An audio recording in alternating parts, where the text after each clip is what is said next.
자, 다음은 SNS로 남편을 공개 저격한 후에 이혼 소송을 진행 중인 배우 황정음 씨 소식인데요. 자, 이게 SNL에 또 출연을 했다면서요, 황정음 씨가요? 네, 이혼 준비됐다 이렇게 뭐 강렬한 대사를 내뱉으면서 예능 프로그램에 나와서 자신의 이혼을 당당하게 드러내는 모습이었는데요.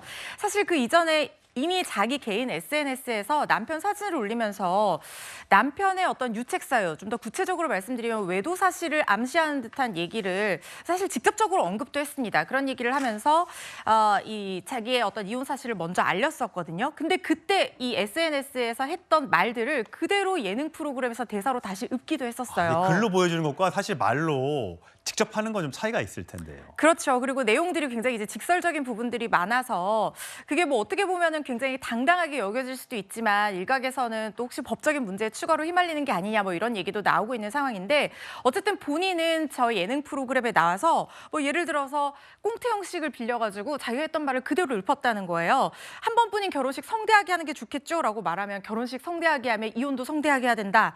또 시집 잘 갈 것 같다. 돈 많은 남자랑 결혼할 것 같다. 이렇게 말하니까 돈은 제가 1000배 덜 벌거든요. 이렇게 응수를 했어요. 예. 근데 이 말이 SNS에서 누가 남자가 돈 많으면 외도하는 거 좀 참아야 되는 거 아니냐 이런 취지의 글을 다니까 황정음 씨가 돈은 내가 1000배 더 많은데 그 논리면 내가 외도해야 되는 게 아니냐 이렇게 응수를 했던 걸 그대로 얘기를 한 거거든요. 사실 남편의 어떤 유책성이나 외도 행위에 대해서 방송에 나와서 그대로 기정사실화하는 분위기여가지고 굉장히 이슈가 됐습니다. 요즘에 그 유명인들이 이혼을 많이 하는데 그걸 SNS를 통해서 알리는 것도 모자라서 이제 저격하는 글들을 많이 올리지 않습니까? 또 가족도 있고 또 자식도 있고 할 텐데요.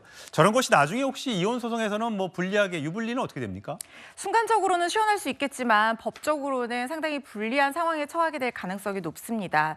물론 황정음 씨도 아마 다 알고 있을 거예요. 그렇지만 그 유책 사실이 진짜이든 가짜이든 사실이든 허위 사실이든 특정이 됐고 그 내용의 어떤 객관적인 가치 평가를 저하시킬 수 있을 정도로 구체화된 내용, 사실관계를 얘기를 했다라고 하면 이거는 명예훼손죄로 처벌될 수 있는 것이고 그렇군요. 이게 반의사 불벌죄이기 때문에 아마 상대방 측에서 문제를 삼는다고 하면 유죄가 된다고 하면 그 사람에게 위자료를 줘야 될 수도 있어요. 그럼 실제로 유책 사유의 어떤 피해자라고 하더라도 피해자가 다시 가해자가 되는 상황이 생겨버리거든요. 그래서 본인이 받아야 할 위자료에서 최종적으로 감액된 위자료가 판단될 수 있기 때문에 알겠습니다. 이 부분은 좀 문제가 될 여지는 있습니다.